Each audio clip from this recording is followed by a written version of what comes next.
لو عايزة تعملي أكلة اقتصادية وسهلة وبسيطة مكوناتها كلها من البيت، تعالي وانا اقولك النهاردة هنعمل احلى اكلة اقتصادية. هنصلي على رسول الله ولايك وشير وسبسكرايب للقناة.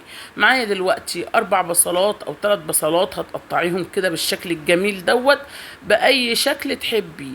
ومعايا قرنين من الفلفل قطعناهم كده. وتعالوا نشوف دلوقتي الاكلة بتاعتنا الاساسية. معانا حبة حواك كده من الفراخ، ماشي، يعني كبد وقوانص وحبة بقى ايه حاجات من الفراخ كده كنا مجمعينهم.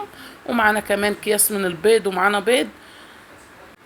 ورحنا على البوتاجاز وهات الصينية بتاعتك والمادة الدهنية كمان بتاعتك، ونزلنا كده بحتة ليا مع حتة زبدة ورحنا مسيحينهم. عايزة تستغني عن حتة الليا وتستكفي بحتة الزبدة مفيش مشاكل.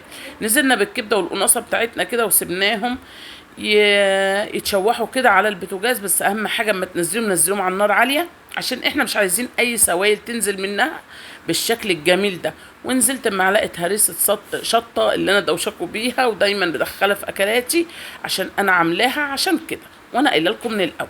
معانا دلوقتي نزلت كمان بالبيض وكياس البيض بقى بعد ما غسلتهم، ورحنا نازلين بيهم بالشكل الجميل دوت.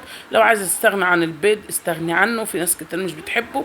نزلنا بالملح الابيض بالفلفل الاسمر بالسبع بهار بالقرفه ومعلقه البابريكا، ورحنا جايبين كميه البصل وكميه الفلفل اللي احنا كنا مقطعينها وننزل بيها كده ونروح مقلبينها ونسيبها بقى على نار هاديه كده، ونسيبها بقى تعيش حياتها. وادي الفيديو بتاعنا خلص. وايه رايكم؟ اكله سريعه واقتصاديه. وكمان هاتي العيش بتاعك الجميل وتعالي يلا الف هنا وشفا. يا رب يكون الفيديو بتاعنا عجبكم.